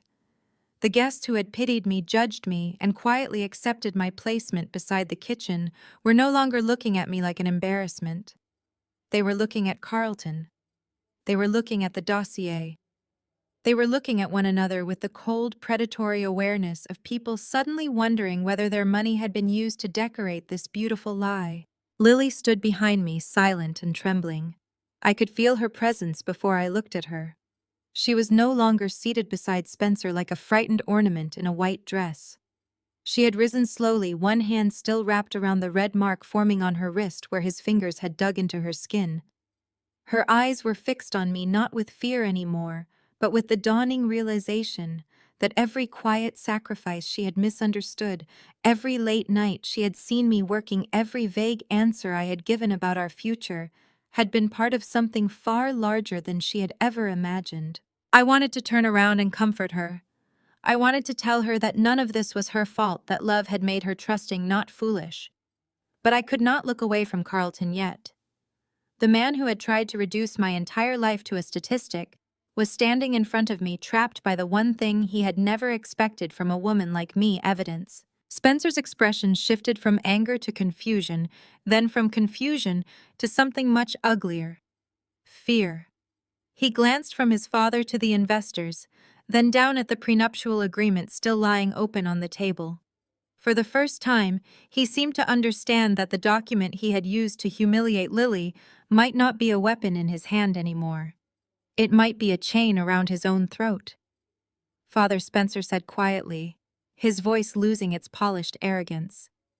"Tell them she is lying." Carlton did not answer. That silence did more damage than any confession could have. The guests noticed it immediately. In their world, hesitation was never neutral. Hesitation meant exposure. Hesitation meant a number was real, a loan had defaulted, a signature existed somewhere it should not, and someone powerful had been caught without a prepared denial. I placed my hand flat on top of the dossier and slid it slowly across the table toward Carlton. The leather moved over the white linen with a soft, controlled sound. He flinched as though I had pushed a loaded weapon toward him. "Open it," I said. His face darkened. "I do not take orders from you." "No," I replied calmly. "But your investors might appreciate it if you did." The words landed harder than any insult. Carlton's eyes snapped toward the front tables, and that was when he saw what I had already seen. His most important guests were no longer guests. They were witnesses. Worse than that, they were potential victims. Men who had toasted him an hour earlier were now reaching for their phones under the table. Women who had smiled politely through his cruel speech were exchanging alarmed looks with their attorneys and financial advisors. The entire ballroom had shifted from celebration to investigation. One of the venture capitalists stood up first. He was an older man with a narrow face and a reputation for destroying companies that wasted his money. He did not shout. He did not need to. He simply rose from his chair, buttoned his tuxedo jacket, and looked directly at Carlton. "Is there any truth to this, Carlton?" The question was quiet, but it struck the room with the force of a judge's gavel. Carlton's jaw tightened. His nostrils flared. For the first time that evening, he looked less like a patriarch and more like a cornered animal searching for the weakest wall to break through. His eyes moved toward the exits, then toward the microphone, then toward me. I knew that look. I had seen it in boardrooms, in bankruptcy hearings, and in acquisition meetings when men who believed themselves untouchable finally realized the numbers had turned against them. Carlton was not thinking about his son's marriage anymore. He was not thinking about Lily. He was not even thinking about the humiliation he had just inflicted on me. He was thinking about survival. Beatrice grabbed his sleeve. "Carlton, say something," she whispered, but the microphone lying on the table caught enough of her voice for the nearest guest to hear the panic beneath it. "Tell them this is nonsense." He yanked his arm away from her. That small movement said everything. Lily took one step closer to me. I felt her fingers brush the back of my hand, hesitant at first, then firmer. I covered her hand with mine without turning around. It was the smallest gesture, but it steadied both of us. The ballroom could collapse around us. The Whitmores could scream, deny, threaten, and perform. But my daughter was no longer alone at that table. Spencer saw our hands touch, and the last of his control cracked.